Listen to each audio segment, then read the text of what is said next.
মাওলানা সাহেব অনেক আলিম বলছে টাকার যাকাত টাকায় দিতে হবে, কাপড় বা খাদ্যদ্রব্য দেওয়া যাবে না, আপনার মতামত জানতে চাই। টাকার যাকাত টাকা দিয়ে দিতে হবে না, টাকার যাকাত থেকে লুঙ্গি শাড়ি বা খানা পানি গরিবকে দেওয়া যাবে কি যাবে না এই ব্যাপারে জিজ্ঞাসা।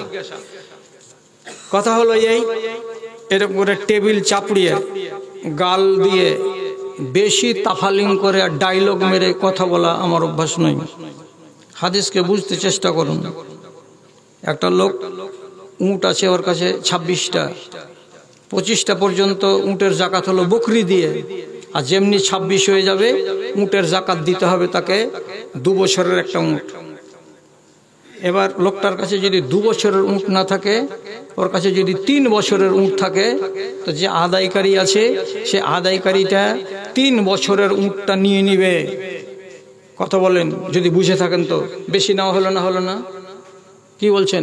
আবার বলছি, যাকাতে পাবে 2 বছরের বয়সের উট, কিন্তু এই লোকটার কাছে 2 বছর বয়সের উট নাই, আছে কত? 3 বছর বয়সের উট। তা আদায়কারী খালি হাতে ঘুরে যাবে? 3 বছর বয়সের উটটা যাকাতে ও নিয়ে নিবে। বেশি যে হয়ে গেল। বুখারী শরীফের হাদিসে ঝকঝক করছে নক্ষত্রের মতো। নবীজি বলে গেছেন, তুমি যে বেশি নিয়ে নিলা তার জন্য এই লোকটাকে যার উটের যাকাত নিলা তাকে তুমি 2টা বকরি ঘুরিয়ে দাও, যে তোমার 2টা বকরি দিলাম, কেন যে বেশি চলে এসছে আমার দিকে। যদি 2টা বকরি তোমার কাছে না থাকে তো 20টা দিরহাম মানে 20টা আরবের টাকা ওকে দিয়ে দাও। বকরি থাকলে বকরি দাও, বকরি না থাকলে কি দাও? কি দাও? দিরহাম মানে আরবের টাকা, টাকা দিয়ে দাও। উল্টা হয়ে গেল। কি উল্টা হলো?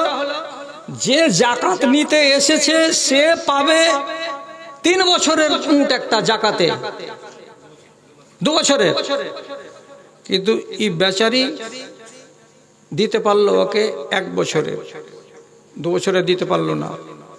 তো তুই যে কম দিয়ে দিলি চাচা, কইছে তুমি আরো 2টা বকরি দিয়ে দাও। এই বকরি নেই, 20টা দিরহাম দিয়ে দাও, তোমার শোধ হয়ে গেল। তাহলে জাকাতের গিয়ে উটের বদলে উট পেল না, তখন কি দিতে বললো? বকরি। কোয়ালিটি বদলিল না? বদলিল না। বকরি নাই তো বলছে টাকা দিয়ে দাও। কোয়ালিটিটা বদলিল না? বদলিল না? বদলিল। এবার ইমাম বুখারী এত বড় মুহাদ্দিস, আর এত বড় মুহাদ্দিস এখন পর্যন্ত দুনিয়াতে দেখতে পাওয়া যায় না।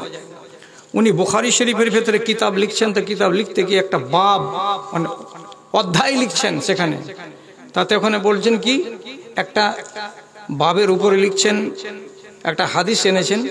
সে হাদিসটাতে বলছেন কি, মুয়াজ রাদিয়াল্লাহু তাআলা আনহুকে ইয়ামান দেশে যখন যাকাত ওসুল করতে পাঠানো হলো, তো মুয়াজ রাদিয়াল্লাহু তাআলা আনহু ইয়ামান দেশের গিয়ে ওখানকার লোকেদেরকে বলছেন যে ইতুনি বিআরজিন খামিসিন আও লাবিসিন, ইয়ামানের লোক তোমরা আমাকে তোমাদের এই সব ভুট্টার বদলে, জবের বদলে, উটের বদলে, ছাগলের বদলে তোমরা কেউ কেউ আমাকে চাদর দাও, বড় বড় থান দাও, জামা দাও, কাপড় দাও, এগুলো আমি নিব। কেন যে এগুলোর মুখাপেক্ষী মদিনার লোক। এই হাদিসটাকে হযরতে তাউস বর্ণনা করেছেন মুয়াজ থেকে, কিন্তু মুয়াজকে উনি দেখেননি, তার জন্য এটাকে বলা হয়েছে মুরসাল। আর ইমাম বুখারী জানেন যে মুরসাল হাদিস শক্তিশালী নয়, তার জন্য তিনি বাবের ভেতরে ঢুকালছেন, ঢুকিয়ে বলতে চাইছেন নিজের মত। কি মত? যদি যাকাতের মালকে কোয়ালিটিতে পরিবর্তন করে তো করতে পারে, এটা ইমাম বুখারীর মত। উনি এই উদ্দেশ্যে ওই মুরসাল হাদিসটাকে ওই জায়গাখানে বাবের ভেতরে ঢুকিয়ে আলোচনা করেছেন। তাহলে ইমাম বুখারীর মতো এত বড় ফাকিহ আর এত বড় জালিলুল কদর সাহাবী, তিনি বলছেন যাকাতের কোয়ালিটির ভেতরে যদি হেরফের হয়, এটা থেকে এটা দিলাম বা এটা থেকে এটা দিলাম, তো এটা করা যাবে, তাৎপর্যের বিচারে করতে পারা যায়।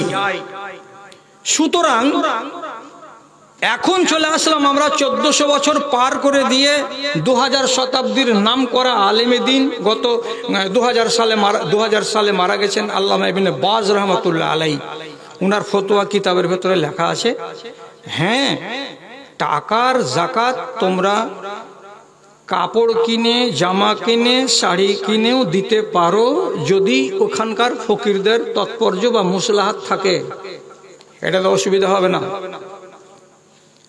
তাহলে ফকিরের যদি তাৎপর্য সামনের দিকে থাকে, তো উনি নিজে মুফতি ফতোয়া দিয়ে বলছেন যে হ্যাঁ, জাকাতের টাকাকে তোমরা কাপড় হিসাবেও দিতে পারো, আনাজ গম শস্য হিসাবেও দেওয়া যাবে। উনি এগুলো কথাই আলোচনা করেছেন। তাহলে আমি এত বড় বড় আলেমের কথাগুলোকে ফেলবো কেন?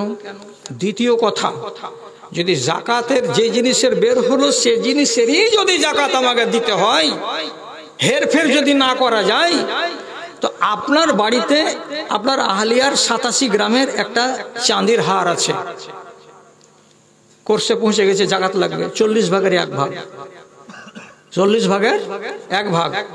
তাহলে আপনি আপনার স্ত্রীর গলার হারকে সোনার দোকানে নিয়ে গিয়ে 40 ভাগের 1 ভাগ কাটেন, একটা জাকাত দেন। তো পৃথিবীতে কোন মায়ের লাল নিজের মা বেটির খেয়ে গয়নাগুলোকে কেটে কি জাকাত দেয় না? ওই পরিমাণ টাকা জাকাত দেয়। কি দেয়? টাকা জাকাত দেয়। তো তখন সারা জগতের আলেম কেন বলছেন যে আপনারা এখান থেকে সোনাটাকে, গয়নাটাকে নষ্ট না করে আপনি আর মূল্যটা দিয়ে দেন? তো মূল্য কেন জায়েজ হয়ে গেল তখন? আরো বলছি, সারা পৃথিবীর যত ফাকিহ আছেন তারা সবাই বলছেন ব্যবসার মালের জাকাত হবে না, টাকা দিয়ে জাকাত হবে। কি বুঝলেন? ব্যবসার মালের জাকাত হবে না, মালের ভ্যালু করে টাকা দিয়ে জাকাত দিতে হবে। কেমন? আমার এটা দোকানে দেখি আছে, নজেল আছে, এলিমেন্ট আছে, পাম্পসেট আছে, ডিজেল আছে, উমুক আছে, তমুক আছে, থ্রেস আছে, সব যত আউজার আছে ট্রাকের আর পাম্পসেটের সবগুলো এখানে পাওয়া যায়। এখন যদি মালের জাকাত মাল দিয়েই হয়, তাহলে একটা চেক নিয়ে এসছে তারানগর মাদ্রাসার লোক, তো ও বলছে দেন, মাদ্রাসাকে কি দিবেন? তা আপনি কি করবেন? কইছে একটা এলিমেন্ট লিখেলেন, না তো একটা লাইনার পিস্টন লিখেলেন আপনি, তোকে কি ওইগুলার জাকাত দিতে হবে?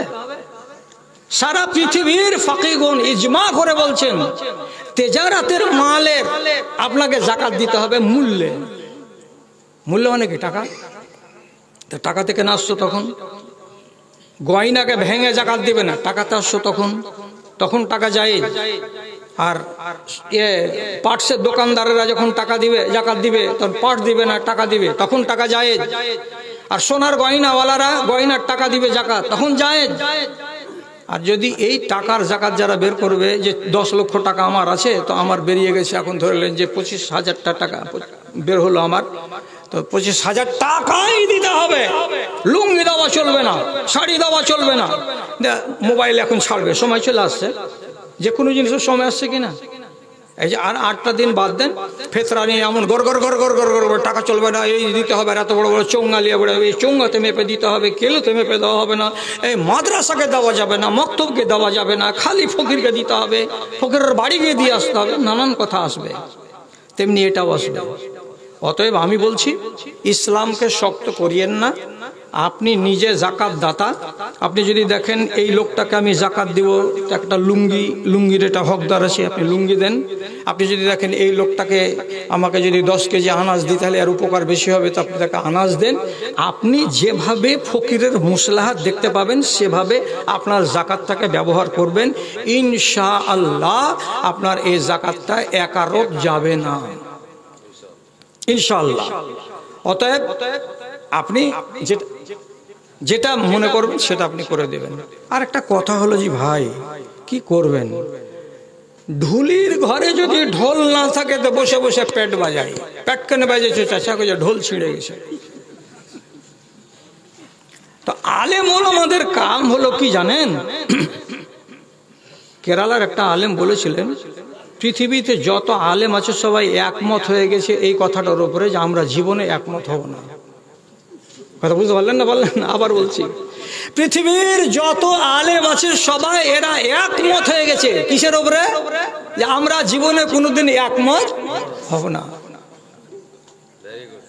মালদার আলেম এক, মুর্শিদাবাদের আলেম এক, ও ওর আঁশ তুলে দিচ্ছে, এ ওর আঁশ তুলে দিচ্ছে, কেউ কাউকে সহ্য করে।